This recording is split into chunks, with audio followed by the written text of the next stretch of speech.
Call the Lord Yahweh Ba'Shem Yahushai, Ba'Shem Rakakwadash. This is Malak Magani, GMS Toronto, GMS Toronto 144, GMS Toronto 2, GMS Wisdom, and now uploading on Odyssey. Giving all praises, honor, and glory to Yahweh Ba'Shem Yahushai. I want to say double honors to the elders and the men and women who are pushing in the time of Bible prophecy right before our eyes in the year of turning it up. The Lord's going to turn it up. He's been turning it up a long time. And this video here and this quick clip, okay, interestingly enough, if you sleep, if you are distracted by what's going on with the coronavirus and all that stuff, because the Lord is visiting this place, pursuing to the book of Ezra, the 9th chapter. He is visiting, okay, and he lists the judgments in there, and then you can link this also with Matthew 24. Okay, but what I really want to just touch on real quick in this video, like I said, I'm not going to make it long. I'm going to let you listen. It's 38-second soundbite, and you'll see, simply put, this is World War III talk. Okay, this is World War III talk, and hey, let's face it, Gog here, they're afraid. He's afraid. This man is afraid. Okay, this man is afraid, right? The system that he works for, okay, he's afraid. Okay, despite he may be the I should say the biggest voice in the land of Magog, right? Chief prince of Meshach and Tubal, right? And prophesy against them. So the men of the Lord, so I'm telling you this, so just in case you sleep. But anyway, take a listen, and then I'm going to go into the scriptures. This is a 38-second soundbite. Here we go. If Ukraine is part of NATO, and if they decide to return Crimea using military means, European countries will automatically be at war with Russia. The military capacities of NATO and Russia are incomparable. Right? In other words, they would cancel out each other. That's what he's saying anyway, when you look at the word comparable, and he'll explain himself, right? So I'm going to show you who's responsible for this war, or giving orders, right? Because these men, according to a prophecy, Ezekiel 38:2, and then the ones that I'm going to read out, it tells you, okay, who's controlling everything, right? Who's giving orders. Anyway, let's hear the rest of this. Even though Russia is a military superpower and nuclear superpower, there will be no winners. Right? Gog, right? In the land of Magog. That's also, of course, that's going into his allies. And that's what that Ukraine is all about. I mean, ultimately, this might be one of the cogs that the Lord's going to use to bring about World War III. Okay? Bringing that confusion to these people. All right, these so-called Edomites. You will be drawn into this conflict against your own will. It'll happen before you can say no. If Ukraine is part of NATO. I'm going to just let you guys hear the straight, and then I'm going to go into the scriptures. 38 seconds. So just let it come. I'll just let it come together. If they decide to return Crimea using military means, European countries will automatically be at war with Russia.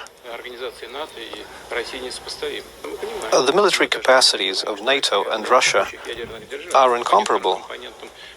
Even though Russia is a military superpower and nuclear superpower, there will be no winners, and you will be drawn into this conflict against your own will.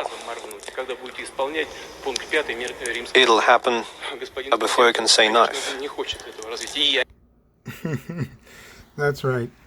Now, let's go to the scriptures. So, Joel chapter 3. Let's start there. Okay. I started the first verse. The first point is going to come out that I want to bring out is in the second verse of Joel chapter 3. It says, "For behold, in those days," that's this time, "and in that time, when I shall bring again the captivity of Judah and Jerusalem." So, yeah, Judah and Jerusalem is captive in this time as well, right? And if you do the history, you do the reading on this, you would understand basically what happened to Judah and Jerusalem, in the ancient world. And then when you look at this, you will see that the people that's over there right now claiming to be so-called, claiming to be us, the Hebrew Israelites, that they had no place in there. Okay? But anyway, let's get to the point of the story here. Let's stay on track. So I'm not trying to go into the history aspect of it, because this prophecy here is really talking about now. Okay, so verse 2 says, I will also gather all nations. Right? It's not what he's talking about, but his problem is he's trying to get Ukraine to be on his side. Right? So who's the I here? Joel 3 and 2. Right? I will gather all nations. Right? So Putin is scared shitless. Right? You know, he's going to have to do what he has to do. But the Lord says, I will gather. So the Lord is in control of this war. Okay? He says, I will gather all nations and I will bring them down into the valley of Jehoshaphat. Or in Hebrew, how we say Mashaphat. Okay? The valley of judgment. Right? So this is the Lord's war. The Lord of hosts, Yahweh, Bashem, Yahushai. War. Okay? And he says, and I will plead with them there for my people. And that's not begging as in the sense of plead. When you look up this word plead, okay, you'll get the real meaning of it. So I'll just, biblical meaning for the word plead. I'll just go to that word. Okay. It's not what you think it is. Okay, so I'll just do a quick etymon line. Okay, on that word. Okay, it says here, I'll just give you, it says be approved. Okay, so the Lord's going to proof this war.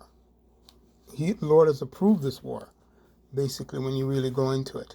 And then you guys can do for the sake of time, because like I said, I'm not going to go into the word search of this. That's your guys' job. Right? So the Lord has approved this to happen. Right? Whether they want to or not. Okay? He has approved this war because he's the one in control of it. With them for my people and for my heritage, Israel. Okay? That's Yasharallah, and that is the Hebrew Israelites, but namely the elect. That's who he's dealing with right now. Okay? The elect of Israel, whom they have scattered among the nations and parted my land. So you have Israelites over there as well. Okay. The majority is in the four corners. And there's a great multitude, I should say, a third coming out of Babylon, Mystery Babylon, namely America. Okay. All right. So that precept there, verse 2, is going into the Valley of Armageddon. It's the Battle of Armageddon, going into World War III, and that's what this man was talking about, and he's scared shitless, regardless. Okay? All right, so I'm going to go all the way down to verse 9. It says, proclaim ye this among the Gentiles, prepare war, wake up the mighty men, and let all the men of war draw near. Let them come up. So these are the Gentile nations, right? NATO, those are Esau's, NATO is Esau's family, the 7 heads and 10 horns. Okay, NATO, the North Atlantic Treaty Organization, along with the along with the rest of the G20. That's going to get some strange division as well. I'll have to say that. And then you have the 10 horns. Okay, 7 heads and 10 horns. So the 7 heads are part of that G20 as well. And then you have 10 horns, right? Going into, and also the EU. All right, anyway, and they mentioned this. All right. So I just wanted to share that precept, and right, because we're talking about World War III. That's what is being incited here. It's called World War III talk. So I'm going to go to Revelation 9 and show it to you again, right? Because all the prophets saw this in vision, and it was shown to them. Okay. So Revelation 9 and 12. Let's go there, and I'm going to finish off with Revelation 11 and 14. It says, All right, I'm going to read verse 10 real quick. It says, they had tails like scorpions, and they were stings in their tails, and their power was to hurt men 5 months. Those scorpions are going into the nuclear ICBM missiles, okay, and the rest of the other missiles. Okay, but here's the point with what I'm trying to say in terms of World War III, World War III talk, right? Just in case you sleep and you're not sure of what he's saying, right? It says, and they had a king over them. And they had a king over, actually, no, it's verse 12, and it says, one woe's past, behold, two more woes to come, right? And they are coming after these things. So that's what he's inciting here. So we had World War I, World War II, and this is World War III talk. Okay, and here's my final precept in closing, because that was a point about what I'm trying to say here. Well, what the scriptures are saying, excuse me. We're just messengers for these scriptures. All right, so Revelation 11 in closing, it says, right, and on the point of World War III, that's a talk, so you should be afraid, right? And if you're spiritual, you fear the Lord, Yahweh, Ba'ashem, Yahweh Shai. Okay, we don't fear men and what these characters are going to do, because they're just playing their roles like we're playing our roles as well. So let's get to the point of World War III here. Final precept. This is Revelation 11:14. The second woe is past, and behold, the third woe cometh quickly. All right, so he said it, right? You heard this man, right? He said he can, if something breaks off, boom, it can happen suddenly. So these men, they're not saying anything outside of the scriptures in the sense of they have their own thoughts and own ideas. They are dictated by the Lord, but they're not to bring it straight, simply put. All right? So anyway, hopefully this was edifying, right? It took a little bit long, right? I'm on the point of World War III talk. So with that, I'm going to say, Shalom. As you can see, the crimson red and the blue behind there. Edomites, the way of the Edomites, just dripping with blood and war, bloodshed, and so forth like that. So, like I said, hopefully this has been edifying. Until the next time, I'm going to say Shalom. All praises to Yahweh Shem Yahushai.